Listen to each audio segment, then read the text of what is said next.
एक लेकिन क्रिटिकल फैसले तो लेने पड़ेंगे ना एम्बेसडर साहब, क्रिटिकल फैसले वक्त एक एम्बेसडर नायला आप देखिए इस वक्त मेरी आवाज आ रही है मैडम? 2 मिनट कबूतर का रोल भी अदा कर रहा हूँ। डॉक्टर हफीज जफर साहब जो है वो मैसेज नायला से सवाल करना चाह रहे हैं। मैं सर आपकी बात काट नहीं रहा, मैं कबूतर let me take at least half the time that you took. No, I will not let you talk now. Okay. Sir मुझे बड़ी खुशी हुई अब आपके वॉट्स बढ़ रहे हैं। Yeah, you're right. Fluctuation आती रहती है। बढ़ाइए। अर्ज में ये कर रहा था कि पाकिस्तान अब ऐसी, I won't say league as such, but God has given us this status today of a very, very responsible state, एक न्यूक्लियर स्टेट जिसका आप एस्टेब्लिश होगा कि वो एक स्टेबल न्यूक्लियर स्टेट है। आपका मिलिट्री माशरती इल्म में यही चीजें लिखी हैं जो आप फरमा रहे हैं। खत्म करने दे, फिनिश करने दे मुझे। आपने मिलिट्रीली डिप्लोमेटिकली एक आपसे 10 गुने दुश्मन को खामोश करा दिया है, and you have stood where you should be. तो आज हमारी डिप्लोमेसी भी उस लेवल पे होनी चाहिए। ठीक है जी, खत्म होने वाला है। अब हमारा मैडम से एक ले लें। मैडम अब आप सुन सकती हैं डॉक्टर जफर को, मुझे कबूतर बनना है। सर आपके थ्रू जाएगा सवाल ये। आ रही है मैडम आपको आवाज मेरी? जी अब आ रही है। अच्छा चलिए। मैडम ने बस मेरा कबूतर बनाना था, अब आवाज आ रही है। वो सब बहुत देर से सवाल पूछना चाह रहा हूँ। ये जो इन्होंने लीप लिया है रशियंस ने, ये अमेरिकन के साथ ये जो अमेरिकन इनके साथ कर रहे हैं यूक्रेन में, ये उसको काउंटर करने के लिए इन्होंने यहाँ पे किया। जरा अमेरिकन का जरा इनके साथ बताइए कि वो क्या एंगल है, अमेरिकन एंगल क्या है इसके? डॉक्टर साहब मुझे लगता है it's a game of chess. It's a game of chess that's being played on your region. तो हमें इसमें अपने आप को वो नहीं करना चाहिए, हमें बिगर पिक्चर को देखना चाहिए। बिकॉज वो कहते हैं ना, when the elephants dance the ants get trampled। so elephant dance में हमें साइड पे ही रहना चाहिए। हमें अपने फैसले जैसे डीआर बलोच ने कहा खुद करने हैं, लेकिन मुझे लगता है कि ये गेम ऑफ चेस चल रही है। उधर थे जो देखिए अफगानिस्तान को यूएसए छोड़ के गया, और जब छोड़ के गया तो बहुत सारे आर्म्स वगैरह भी वहां छोड़ के गया, जिनका अब जो है अगर आप अमेरिकन से पूछें, और मैंने पूछा है, तो वो कहते हैं जी कि एवरीथिंग वाज कोडिफाइड। हर चीज की जो है उनके पास लिस्ट है कि क्या क्या यहाँ रहा और किस किस के पास है। बट द आयरनी इज कि जो वो समझते हैं जिनके पास है, वो तो चीजें लेके भाग गए और आगे बेच दी। क्योंकि उस वक्त की जो इन्होंने अफगान डिफेंस फोर्स बनाई थी, वो तो तितर बितर हो गई थी जब अमेरिका चला गया था। तो आई थिंक कि Russia is looking for those dumps also. I think it's more than that. जो आपको नजर आ रहा है ना, ये रिकग्निशन, ये इतनी सिंपल चीज नहीं है। रशिया का पर्सपेक्टिव आप देखें, उधर नेटो अलायंस बढ़ रहा है, उनकी जो है फंडिंग बढ़ रही है, यूक्रेन में जो है उनके आर्म्स जा रहे हैं। रशिया का आपने देखा था वो जो स्पाइडर ऑपरेशन हुआ था, they are trying to keep a face, but I think they are in a tough situation. So my hunch is कि दे थॉट कि अफगानिस्तान में जितना डंप पड़ा है, आपकी सोच है वो, मेरा ख्याल है कि ये रिकग्निशन वो उठाने आए हैं यहाँ से। मेरा ख्याल है that may be one of their interests, that may be one of their interests. So हमें चीजों को बड़ी पिक्चर में देखना चाहिए, हमें ये छोटी बातों में कंफ्यूज नहीं होना चाहिए। जहां तक पाकिस्तान, ईरान, चाइना, अफगानिस्तान, वो एक चीज है, लेकिन रशिया की रिकग्निशन मुझे लगता है उसकी डायनामिक्स और हैं, और मुझे नहीं लगता कि वो रिकग्निशन जो है वो है जो आप समझ रहे हैं। I think they need to be present here, they need to have access to all the things that have been left, they need to have control of the resources here, So this recognition is imperative for them at this moment.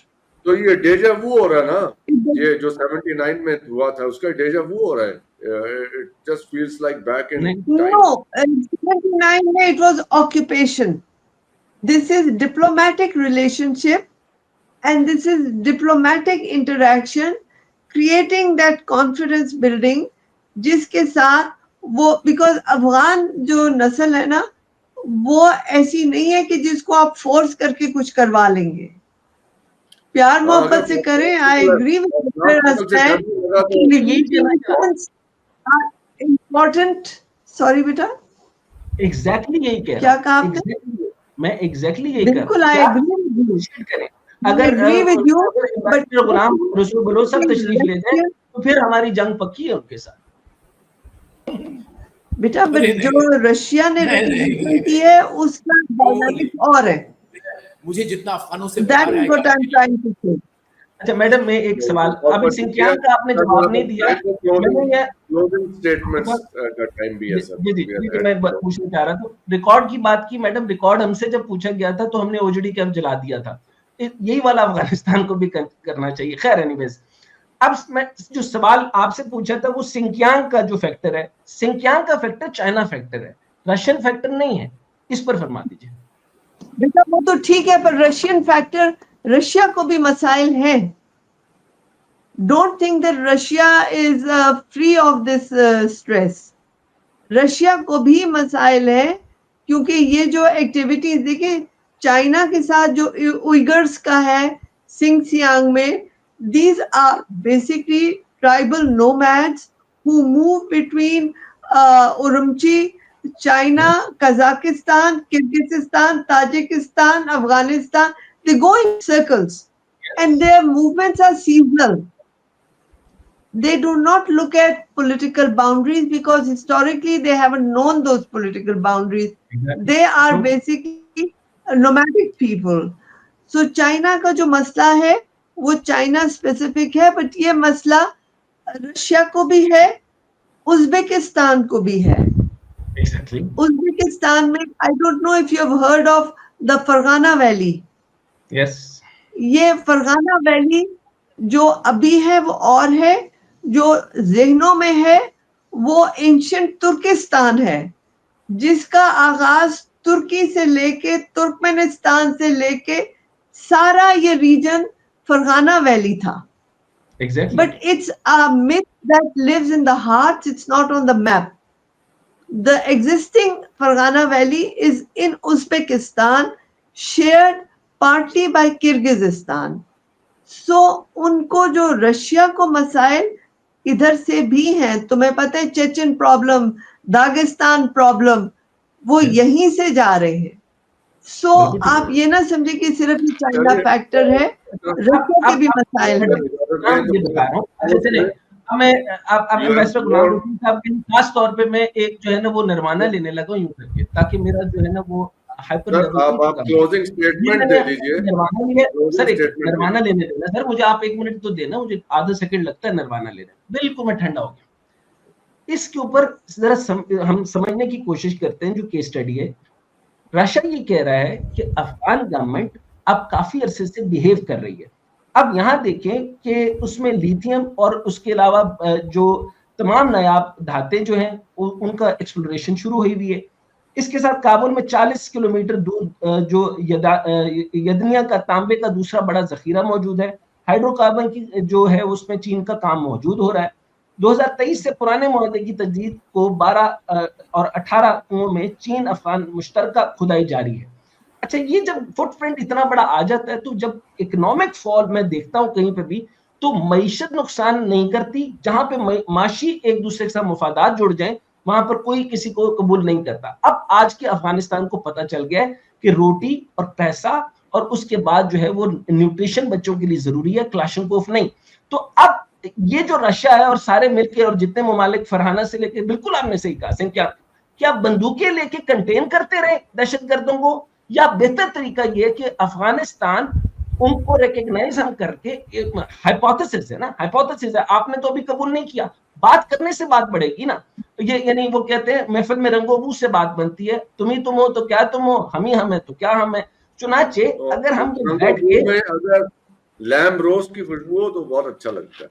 हाँ, रोश उनका culture और है ना। सो अफगानियों से नफरत नहीं, अफगानिस्तान की इस करंट गवर्नमेंट के बिहेवियर को देख ले, पिछला जो कुछ हुआ, हमने क्या किया और उन्होंने हमसे क्या किया, इसको छोड़ दें तो काउंटर टेररिज्म अगर अफगानिस्तान की गवर्नमेंट कर ले तो ये सारा मामला इस मुद्दे और बेल्ट के लिए बेहतर नहीं हो सकता। यही सवाल था, यही सवाल आपसे भी है और यही सवाल गुलाम बलूच साहब से भी है। I totally agree with you. ये आप देखिए CVE counter violent extremism, CVE जिसकी आप बात करते हैं, उसके जो प्रोसीजर्स हैं टू डील विद इट, उसमें rehabilitation is the most important thing, and rehabilitation means economic rehabilitation. उनके लिए एम्प्लॉयमेंट्स हो, उनके लिए जॉब्स हो, उनके लिए तालीम हो, उनकी फैमिली लाइफ हो। वो जो नोमैडिक लाइफ है ना, नोमैडिक लाइफ में आपकी वो rolling stone gathers no moss, so इनको रोलिंग स्टोन से हटा के मॉस डालनी है। सो उसके लिए आपको इकोनॉमिक इन्वेस्टमेंट करनी है जो चाइना कर रहा है। डॉक्टर हसन, मैं मैडम की बात मुकम्मल होने दे, आपका अपना चल रहा है, हमारा अपना चल रहा है। बस सर इजाजत भी चाहेंगे आपसे, आखिरी इजाजत बाद में लेंगे ना सर। इन्वेस्टर गुलाम रसूल साहब के साथ आप मेरे ताल्लुकात खराब करना चाहते हैं? नहीं, बिल्कुल नहीं करेंगे। आप क्या मुझे अफगानिस्तान बनाना चाहते हैं उनके साथ? के बाद इजाजत लेंगे सर। थैंक यू, खुदा हाफिज, खुदा हाफिज। नहीं सर, आप आपसे बात कर, आप कमेंट दे दीजिए सर। जी मैं मेरे सर आप निर्वाणा ले लें थोड़ी देर का सर। मेरा ये आखिरी कमेंट ये है कि अफगान लोग हमारी जान और हमारी रूह का हिस्सा है, हमारी तारीख का हिस्सा है, हमारे वजूद का हिस्सा है। मैं ये लफ्ज़ी की बात नहीं कर रहा हूँ, आई मीन इट। और as a Pakistani, as a Baloch, जहाँ तक ताल्लुक है डिप्लोमेटिक रिलेशंस का, that decision we will take as per the interest of the state of Pakistan. Thank you. बहुत बहुत शुक्रिया आपका, आप लोगों के देखने का शुक्रिया। Good night Pakistan.